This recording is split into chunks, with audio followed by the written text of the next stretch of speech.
जय जगन्नाथ बंधु, शुभ प्रभात। स्वागत है आप लोग का मेरे नए वीडियो में। और आज का दिन थोड़ा सा मसालों से भरा हो सकता है क्योंकि मैं आज अपने किचन का मसाला सेट कर रही हूँ। और स्टार्टिंग करते हैं अरहर की दाल से, क्योंकि अभी कुछ दिन पहले ही घर में राशन का सामान आया था, तो अरहर की दाल भी आई थी, तो इसको भी रखना था। तो मैं इसको फ्राई करके रखती हूँ, हम लोग के यहाँ इसको फ्राई करके ही बनाते हैं। तो डेली डेली फ्राई करने से अच्छा एक दिन फ्राई करके आप इसको स्टॉक कर दो। और इसको फ्राई करते समय कितनी अच्छी स्मेल आ रही थी, मैं आपको बता नहीं सकती। आप लोग अगर बनाते होगे तो आप लोग को पता होगा कि अरहर की दाल को जब फ्राई करते हैं तो बहुत सुंदर खुशबू आता है। उसके बाद गरम मसाला, इसको भी मैं हल्का रोस्ट कर लूँगी, क्योंकि कुछ दिन पहले ऐसा हुआ है मेरे साथ कि अचानक शाम में दादाजी किचन में घुस गए और बोला कि मैं सब्ज़ी बनाऊंगा। मैं बोली बनाइए। तो उन्होंने जब अपना कुकिंग स्टार्ट किया तो उसके बाद मेरे को कंप्लेन करने लगे कि कुछ मसाला पता ही नहीं चल रहा है। मेरे साथ होता है कि मैं जब कुकिंग करती हूँ तो अपना मसाला उसी समय फ्रेश ग्राइंड कर लेती हूँ या सिलबट्टे पे पीस लेती हूँ। लेकिन दादू का होता है वो शुरू से उनका होना चाहिए कि जीरा मरीच और गरम मसाला ग्राइंड करके उसका पाउडर किचन में होना चाहिए। बट इधर कुछ दिनों से जब से हम लोग हैं तब से ये चीज़ नहीं कर रहे हैं, क्योंकि मैंने मम्मी को शुरू से फ्रेश मसाले पीसते हुए देखा है। और मैं भी जब से किचन में आई हूँ मैं फ्रेश मसाला ही यूज करती हूँ। पर दादाजी के किचन में मैं शुरू से देखते आई हूँ, बचपन से देखते आई हूँ। जब दादी भी थी, दादू खुद किचन हैंडल करते थे और उनके सारे मसाले मंथ में एक बार वो बैठ के सारा रोस्ट करते थे, फिर उसको ग्राइंड करते थे, अच्छे से स्टॉक करके रखते थे। और दिन में तो नहीं, लेकिन रात का खाना में सब्जी जो बनता था दादू खुद बनाते थे। यहाँ तक कि मेरा जो नॉनवेज को लेके क्रेज है या मैं खुद से जो नॉनवेज बनाती हूँ सब दादू का देन है। उन्हीं का संगत का असर है नॉनवेज और मसालेदार सब्जी खाने का। तो यहाँ मेरे मसाले रोस्ट हो चुके हैं, अब इसको करते हैं ग्राइंड। मैंने छोटा वाला ही जार लिया है क्योंकि इसमें मसाले कुछ अच्छे से फाइनली मतलब पूरा ये होता है। थोड़ा थोड़ा आप करके इसको ग्राइंड करने से बहुत अच्छा पाउडर बनता है। इसी बीच दादू आवाज़ देने लगे, मैंने कहा क्या है, तो उनका बेड देखे बीच में से गैप हो गया है, तो उनका कहना है मेरा गद्दा पलट दो। मैंने कहा कि लाइए, इसी बहाने मेरे को 2 दिन से मैं बोल रही थी कि चादर लाइए चेंज कर देती हूँ, तो चेंज तो करने दे नहीं रहे थे। तो इसी बहाने चादर भी चेंज हो जाएगा और इनका गद्दा भी पलट देते हैं। जैसे ही मैंने गद्दे को पलट दिया और उसके बाद मैं चादर चेंज करने के लिए चादर लेके गई, तो बोलते हैं कि नहीं नहीं रहने दो, मेरा तो साफ़ ही है। मैंने कहा कि नहीं, मैं चेंज करूँगी। फिर मैं चेंज की चादर को, और वो उतारा हुआ चादर लेके धोने के लिए डालो। उसके बाद वापस किचन में अपने मसालों के साथ ये फिर मैं इसको लग गई ग्राइंड करने। ये ग्राइंड हो चुका है, फाइनली नहीं हुआ है बस। अब इसको जितनी बार मैं ग्राइंड करूँगी उतनी बार इसको चलनी से चालूँगी। मेरे पास यही चलनी था जिससे मैं आटा चालती हूँ, तो मैंने इसी से इसको फिर चाल दिया मसाले को। और मसाले को चालने से और चलनी से मुझे याद आया कि आज है करवा चौथ, और बहुत लड़कियां या औरतें इसी चलनी से अपने अपने पतिदेव को देखेंगी और उनको भी चलनी से चाल देंगी। जोक सपाट मसाले ग्राइंड हो चुके हैं। जो बचे हुए मसाले थे मैंने फिर से उसको ग्राइंड किया और फिर से उसको चाला। ये गरम मसाला था और इसमें बहुत ज़्यादा रेशा रह जाता है, तो इसको मसालों के अकॉर्डिंग इसको पीसने में थोड़ा सा मेहनत लग जाता है। और यहाँ पे दादू की वजह से मेरे को इतना मेहनत करना पड़ रहा है, नहीं तो मैं तो रेडीमेड गरम मसाला चिकन और मटन मसाला से ही काम चला लेती हूँ। बट उन्होंने बोला कि ग्राइंड करके इसका पाउडर रखो तो रखो।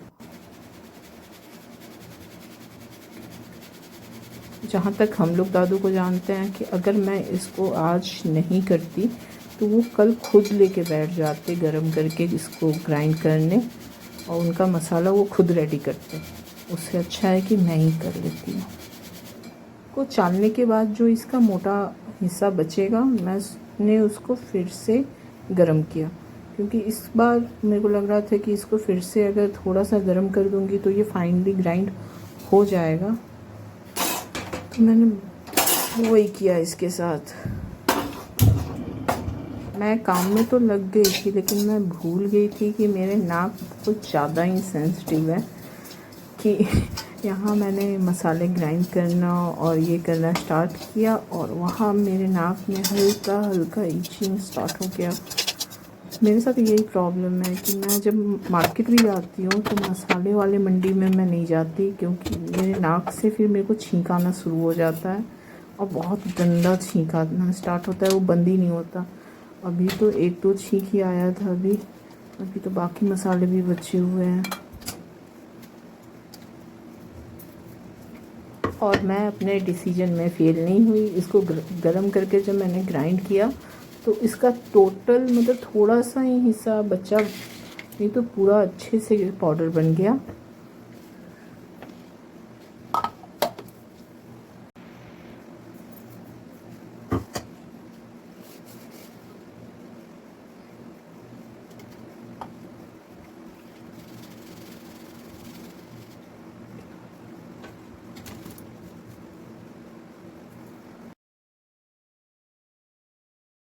गरम मसाले के बाद अब बारी है जीरा का पाउडर बनाने का।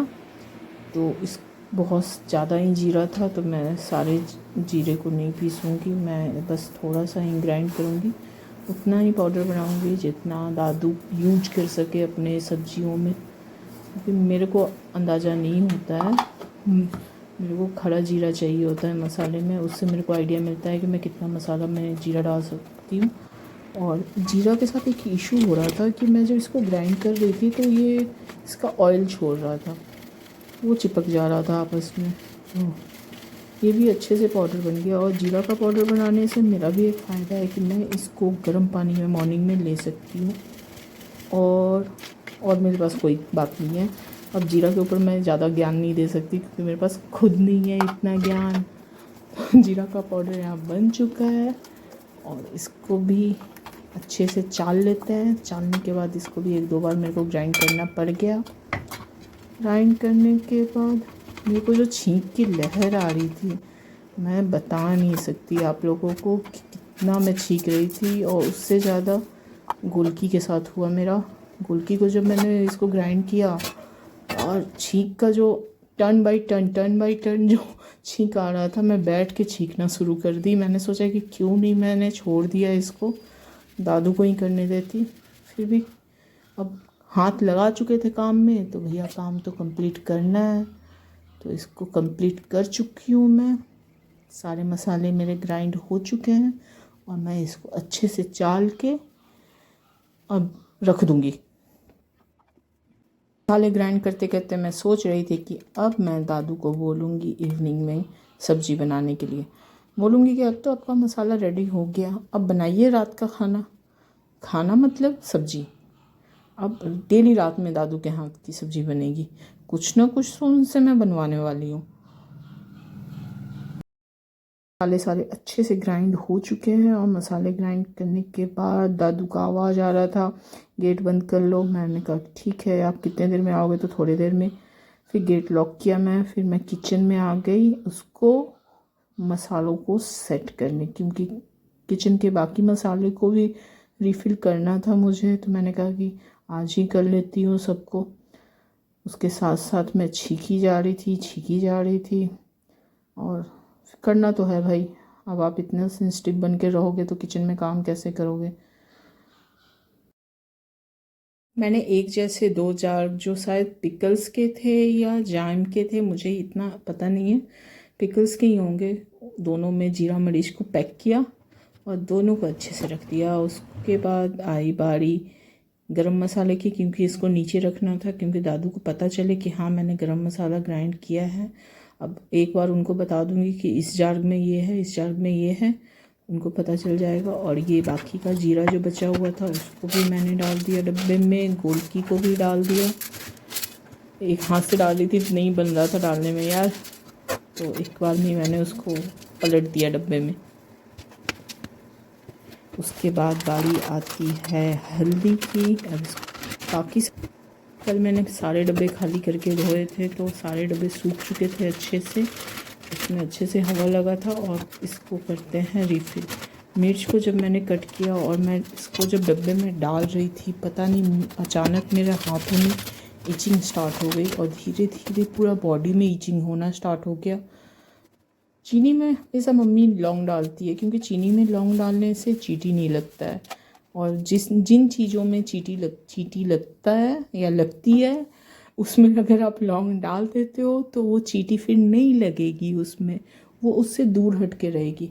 और यहाँ मेरा दाल भी ठंडा हो चुका था, तो मैंने सोचा इसको भी डाल देते हैं डब्बे में। डब्बा भी सूख चुका था, तो दाल को भी फिल करना है। अब दाल में चीटी लगता है या लगती है, ये आप डिसाइड कीजिए। और इसमें अगर लगती है चीटी, तो आप इसमें भी लौंग डाल सकते हो, ये आपका कॉल है। मेरा कॉल नहीं था, क्योंकि मेरे दाल में चीटी नहीं लगती। मेरे घर में सिर्फ चीनी में चीटी लगती है, तो मैंने सिर्फ चीनी में लौंग डाला, दाल में नहीं डाला। और यहाँ मेरे बाकी सारे डब्बे फिल हो चुके हैं। कॉर्नफ्लावर्स के हो गए सारे। अब ऊपर 1 बाई टन इसको अब ऊपर रखना है। यार बहुत हैवी था, फिर भी मैं एक हाथ से उठाने का कोशिश कर रही थी और मैं अपने मिशन में सक्सेस हो गई। मैंने सारे डब्बे एक हाथ से उठाए और सारे डब्बे को लाइन बाय लाइन ऊपर रैक पे अच्छे से सेट कर दिया। आप देख सकते हो मैं बहुत जल्दी कर रही थी, क्योंकि मेरे को जलन हो रहा था, बहुत ज़्यादा ही जलन हो रहा था। फेस पे भी ईचिंग होना शुरू हो गया था और बॉडी में भी ईचिंग होना स्टार्ट हो गया था। तो मैंने जल्दी किचन को सेट किया, क्योंकि मेरे को नहाना था और आज था मेरा गुरुवार का फास्ट भी, तो मुझे पूजा भी करना था। तो मैंने कहा कि चलो अब ख़त्म ही हो गया ये काम भी। अब तो बार मुझे डब्बों को आगे पीछे करना पड़ गया अपने हिसाब से, क्योंकि मैं किस हिसाब से यूज करती हूँ, डब्बों को उतारती हूँ, रखती हूँ, उस हिसाब से फिर सबको सेट करना पड़ गया मुझे। एक लाइन में मैंने पहले इसको ऐसे रख दिया, फिर मैंने उसको अपने हिसाब से अरेंज किया कि नहीं मैं कौन सा डब्बा ईजिली उतार सकूँ, रख सकूँ उसको। फिर दाल को मैंने फिर से सेट किया और फिर मैंने फ़ोरन के जो डब्बे थे, जिसमें फ़ोरन होते हैं, राई, जीरा, पंचफोरन और क्या बोलते हैं उसको, जमाइन मंगरेला, सबको मैंने नीचे वाले सेल पे रखा, क्योंकि इसको राइट हैंड पे रखने से आप इजीली इसको ले सकते हो यूज करने के लिए। और ये सब काम ख़त्म हो चुका था फाइनली। तो अब मैं जाती हूँ अपना नहाने और पूजा करने, और इसी के साथ इस वीडियो का अंत करते हैं और मिलते हैं फिर आपसे नए वीडियो में। बहुत ज़्यादा मैश हो चुका है किचन में और 2 बज चुका था, तो खाना भी बनाना है, तो मैंने दाल भी चढ़ा दी। और मिलते हैं फिर आप लोग से।